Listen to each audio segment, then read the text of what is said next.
Work it out.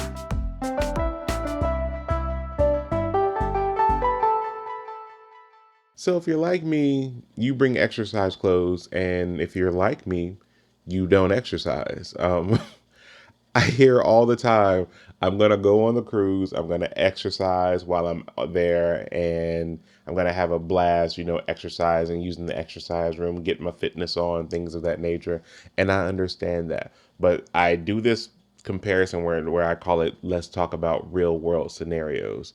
You're on a ship where there's so much to do, lots of food, ways of relaxing and enjoying yourself. And you have to ask yourself this simplistic question: what do you normally do at home as opposed to what do you do on a cruise? And that'll actually help you pack correctly for a cruise. If you exercise a lot at home, you are definitely going to be exercising on that cruise ship. But here's the caveat of certain things that people need to understand. And that is, when you're on a cruise ship, there is a lot of walking that happens. You're going to go from your cabin to the restaurants, to the shops, getting off the ship for excursions, going to the pool, going to the spa, little snack areas here, art gallery, walking through that, going to the dance, the discos, the parties, the events, dancing, getting your fitness on in that way. There are all these things that happen that allow you to actually move and groove your body without it being the actual form of exercise, but you are exercising. Think about it along those lines. In a lot of cases, I go on a cruise and I come back and I either weigh the same as when I got on the cruise, knowing full well how much food I ate.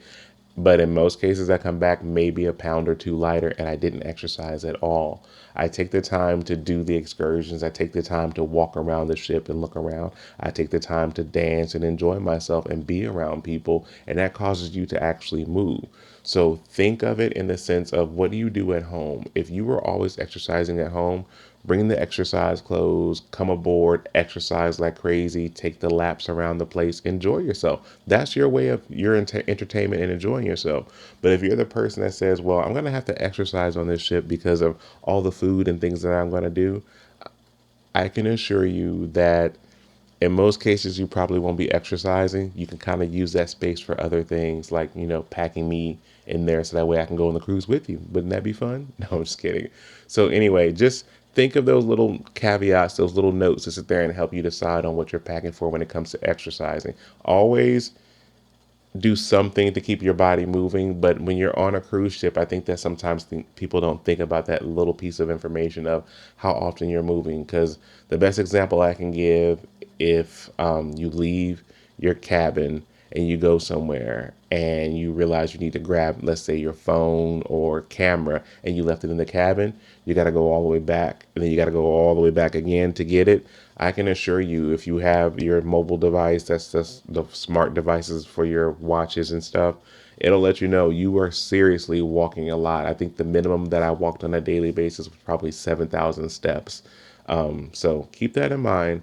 As always, I try to keep it locked with information for you guys to have. So definitely like, share, subscribe, do those things so I can keep this channel going. I enjoy chatting with all of you guys. Until I talk to you again, have a great one.